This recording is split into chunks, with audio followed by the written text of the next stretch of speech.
বন্ধুরা, আজকে মোচার ডালনা হবে। এই মোচা কাটছি, দেখুন মোচা কেটে জলে ভিজিয়ে রাখলাম। বন্ধুরা, আমার মোচা কাটা কমপ্লিট। দেখুন মোচা কাটা কমপ্লিট হয়ে গিয়েছে। এবার মোচাগুলোকে আমি প্রেসারে সিদ্ধ করে নেব ভালো করে। এই আলুগুলো টুকরো টুকরো করে কেটে নিয়েছি, ডুমো ডুমো করে। এই আলুগুলোও প্রেসারে সিদ্ধ করে নেব। এই প্রেসার কুকারে দেব, দিয়ে মোচাটা ভালো করে সিদ্ধ করে গলিয়ে নেব। তারপরে দেখতে থাকো। আলুটা আলাদা, একটাতে আলু সিদ্ধ করছি, এটাতে মোচা সিদ্ধ করছি। মোচাটা একটু গলিয়ে নিতে হবে, আলু মোচা একসাথে সিদ্ধ করলাম না, ওই জন্য।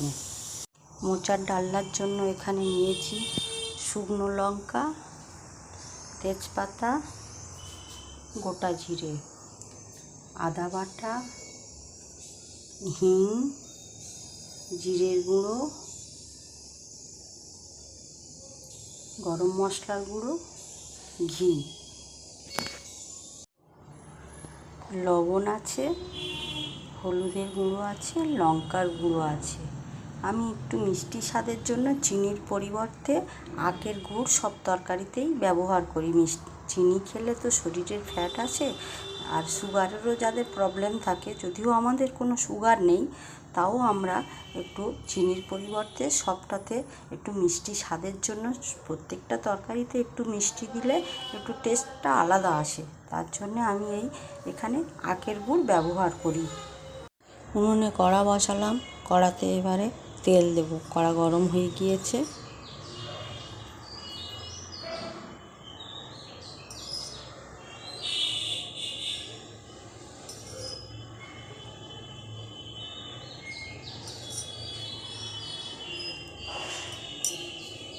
শুকনো লঙ্কা, তেজপাতা এবং গোটা জিরে ফোড়ন দেব।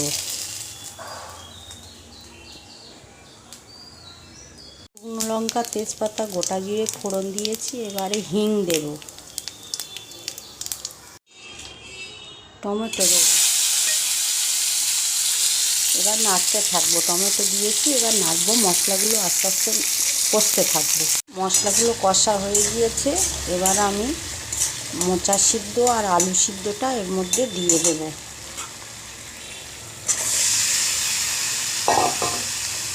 এবার মোচা এবং আলু দুটোই দিয়ে দিয়েছি একসাথে। এবার আস্তে আস্তে নাড়তে থাকবো।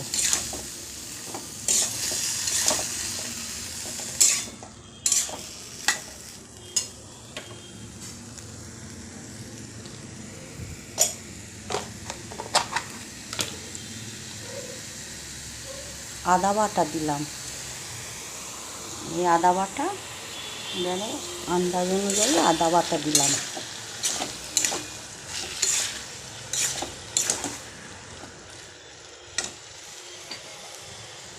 লঙ্কার গুঁড়ো, হলুদের গুঁড়ো দিলাম।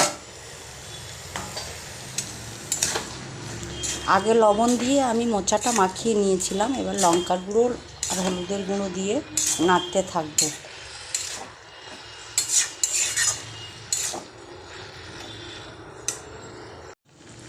বন্ধুরা, স্বাদ অনুযায়ী এবার একটু মিষ্টি দেব।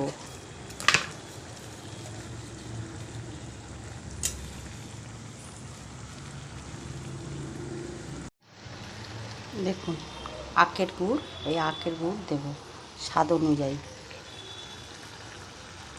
মিষ্টিটা দিলে একটু তরকারিতে টেস্টটা আলাদা হয়, সুন্দর খেতে লাগে। এতে ছোলাও দেওয়া যায়, নারকেলও দেওয়া যায়। আমার ঘরে ছিল না ছোলা নারকেল কিছু, সেই জন্যে আমি শুধু মোচা আলু দিয়ে বানালাম।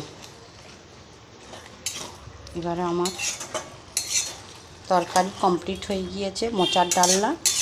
এবারে ঘি, গরম মশলা দিয়ে আমি নামিয়ে নেব। এই গরম মশলার গুঁড়ো দিচ্ছি।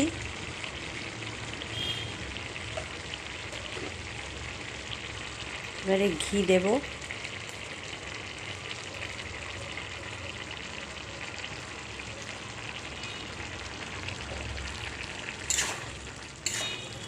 ঘি, গরম মশলা দিয়েছি। এবার নামিয়ে নেব।